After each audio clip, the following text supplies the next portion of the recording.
Good evening, my name is Kacper Paradowski and you're watching Poland Daily News. Tomorrow, Poles will celebrate National Independence Day. Come Tuesday, the newly elected Polish Sejm will gather for a first sitting. While the Law and Justice Party has majority in the lower chamber, the party narrowly lost the majority in the Senate. The ruling party needs just one seat more in order to keep things in check in the upper chamber.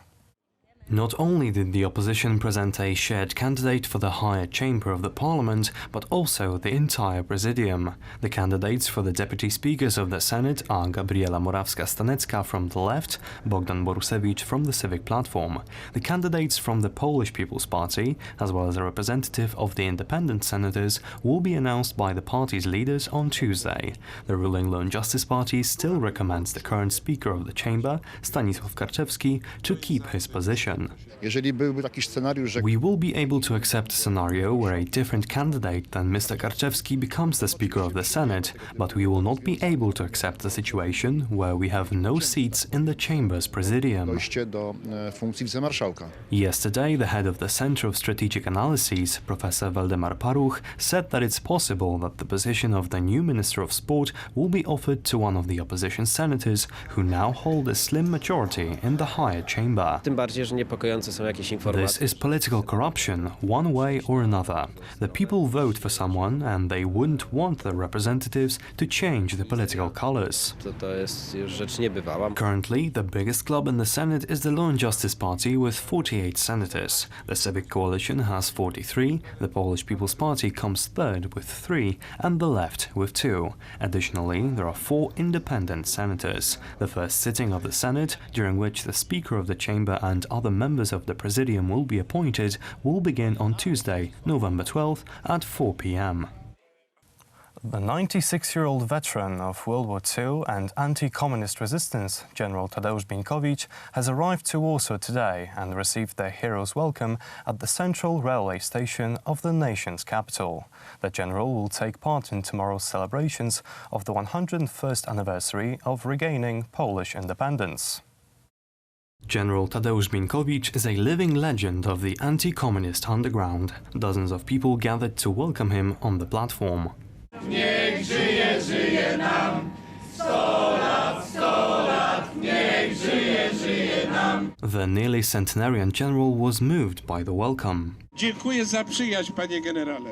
I would like to thank you for this cordial welcome, which came not only from the youth, but from the whole society. All the way I was very warmly welcomed and greeted by everyone.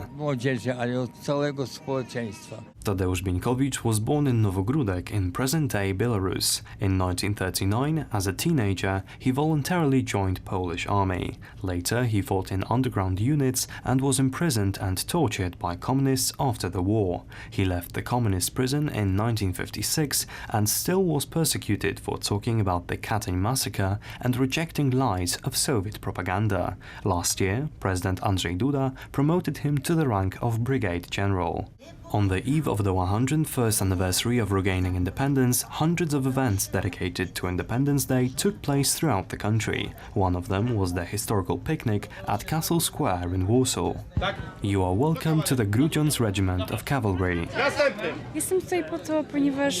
I am here because I love my homeland. I love Poland and I want to cultivate our traditions. I want to show to the youngest ones how our ancestors fought for our freedom, and I think it is very important. It would be a shame if these traditions disappeared just like that. Szkoda by było, żeby to po prostu gdzieś zniknęło. Nasze zgrupowanie czci historię. Our group loves history and we are participating in such events to show people how history was like and that one can enjoy it. At this moment, we are recreating the trenches of the First War. Ahead of us, we have the Maxim heavy machine gun. Ciężki karabin maszynowy Maxim. A theatre troupe Warsawians performed on stage, bringing back songs from the 1920s and 1930s, recalling the atmosphere of the time. The military picnic experience was made complete with a traditional pea soup and hot tea. On the eve of the 101st anniversary of Polish independence, the head of the Polish Ministry of Defense, Mariusz Błaszczak, encouraged the nation to jointly celebrate the most important holiday for the Polish nation during picnics held under the name Służymy Niepodległej or We Serve Independent Poland.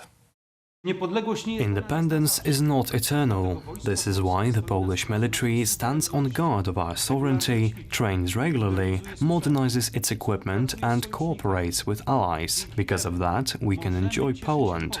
Ladies and gentlemen, let us meet on November 10th at picnics under the name We Serve Independent Poland, organized in 34 Polish cities. The day after that, on November 11th, let's celebrate the 101st anniversary of Poland regaining of independence at Krakowskie Przedmieście in Warsaw under the Independent Festival. I am fully certain that, much like during the Second Polish Republic, the Polish military unites us around the most crucial idea: our safe and independent homeland. Prime Minister Mateusz Morawiecki published a statement on his Facebook profile concerning the recent celebrations of the 30th anniversary of the fall of the Berlin Wall. The head of the Polish government underlined that back in 1989, the decommunization of the German Democratic Republic was rather predictable, and it was the Polish Solidarity movement who put in the groundwork.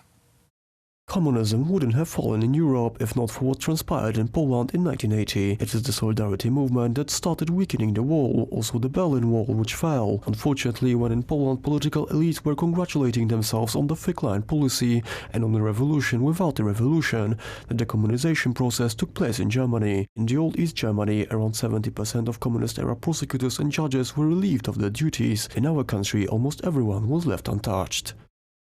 Chile experiences new wave of anti-government protests. The new angle is an attack on the Catholic Church. This Friday, hooded Antifa supporters looted the 19th century church, destroyed the sculptures and burnt the Catholic iconography on the street. These scenes were shot in the streets of Santiago de Chile. After this, the burial group distributed free food.